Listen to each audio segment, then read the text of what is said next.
Good day mga kaiho, tanghalian na at naghahanap kami ng mga kakainan. Buti na lang may nagturo sa amin dito. Only rice, soup, gravy, and only iced tea. Yun, ay ang tinda nilang palamig.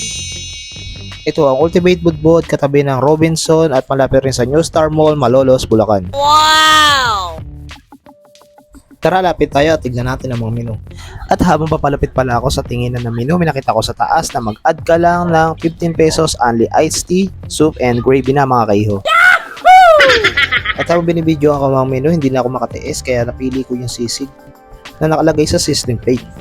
At ito ay nagkakalaga lang ng 110 pesos mga kaiho. Wow! At ito ang napili ng kasama ko mga kaiho. Sizzling yepo na nagkakalagang 150 pesos mga kaiho. Alright!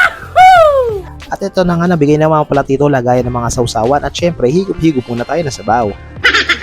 Sa sabaw pa lang mabubusog ka na kakahigop mo. At finally mga kaiho, ito na ang hinihintay namin niya, kumukulo pa. At ito ang isa. Yan, musok at kumukulo-kulo pa. Napakasarap. At sa oras na to hindi ko na napigilan dahil gutom na ako.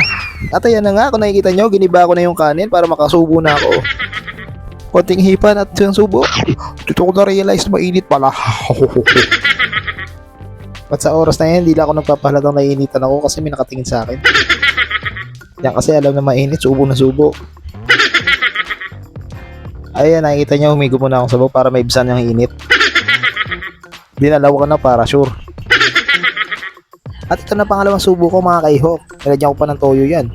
At konting laman, konting hipan, at konting laki ng subo. At ayan, di ko naman nalasahan dahil mahapdi ng dila ko. Hindi nga ako nagpapalata kasi may nakatingin niya sa akin. Okay, masarap. Ito pa nakasama ko, itlog pa lang yung tinitira pero ubos na yung kanin.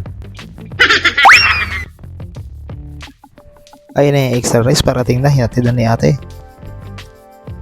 Higop muna tayo sa bawang mga kaiho kasi mahapdi pa ang dila ko. Ito na nga pala yung rice, napakasarap niya kasi may extra margarine yan. Upakan na natin yan, baka upakan pa na iba yan. Let's go! Ito lang nga, natapos na nga ako mga kaiho. Ayan, simot na simot. Tingnan mo kay Dante, hindi pa. Mukhang extra rice pa. Eto, umiinom ako ng tubig at tumitingin ako ng tiyempo para tikman nyo. Only iced tea. Let's go. At ito na nga, papunta tayo. Kunyari, tinitignan ko lang kanina. Ayan, kumuha ko ng baso, nilalagyan ko. At nilagyan pa ako ng iced tea ate. Ayan, no. Libre yan. Nilagyan pa ng yelo. Kasi sobrang tamis daw niyan. Salamat po sa libreng iced tea. Tikman ko lang to. Hindi naman ako buraot pero experience na rin to sa pambuburaot.